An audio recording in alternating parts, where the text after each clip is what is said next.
The adoption of the euro is a major milestone for Bulgaria. It presents an opportunity to strengthen institutions, to enhance policy credibility, and also to lift medium-term growth.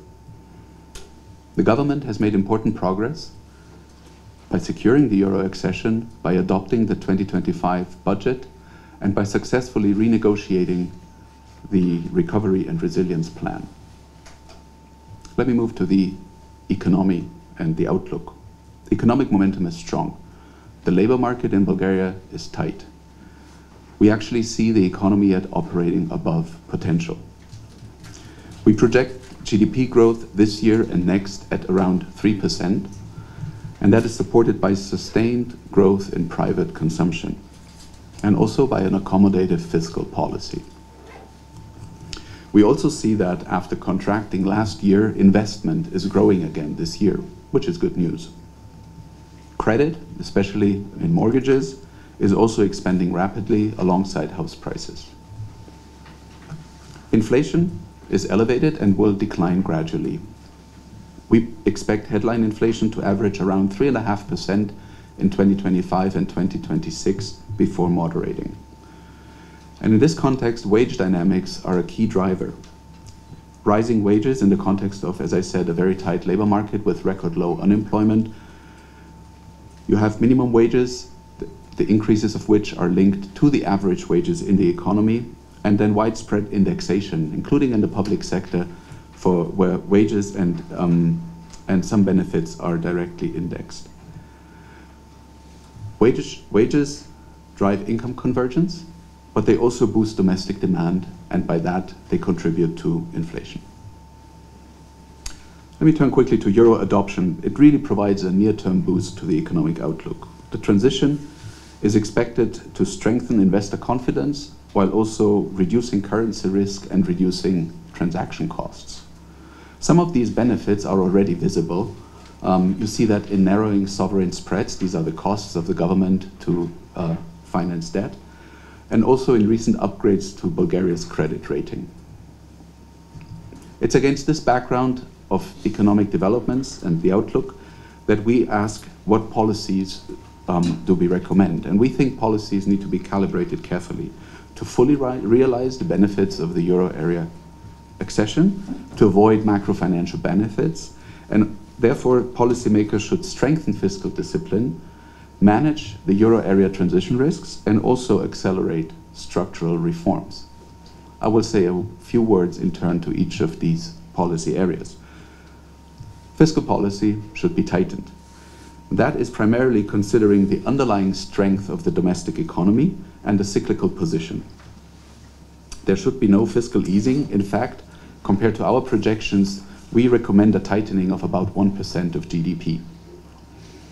In doing so, fiscal policy should also pivot from strengthening and supporting consumption towards boosting quality public investment. Regarding the measures to achieve this, there are several options, and this could be a combination of both revenue and expenditure measures. Let me start with the expenditure side. Moderating public sector wage growth and delinking benefit indexation from average and minimum wage increases would be an important measure that not only generates fiscal savings, but it also eases inflationary pressures.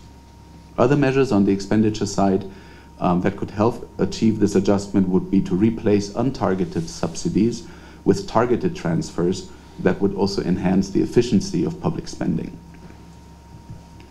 Let me briefly move to the revenue side. Here, it is important to continue improving the tax compliance, especially in the area of value-added tax. We also see a room to increase the receipts from property taxation.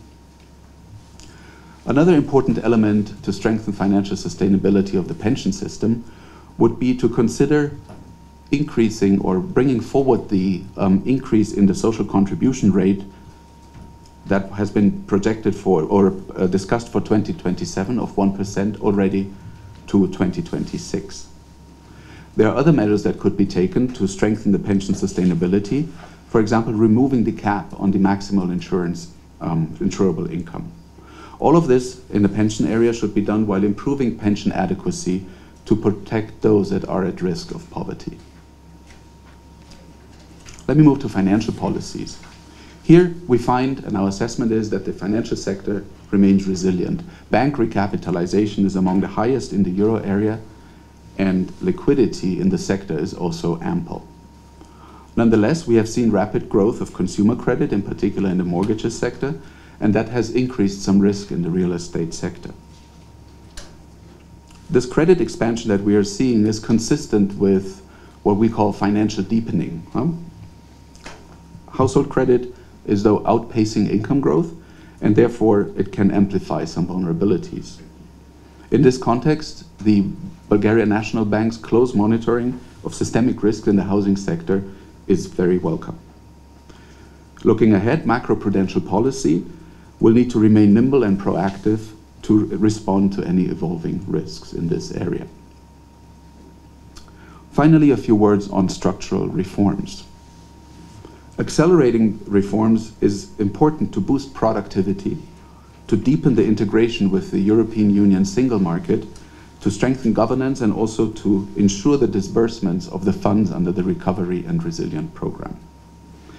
Scaling up public investment, and we're seeing investment already increasing, and reducing some of the structural policy gaps can yield substantial growth dividends.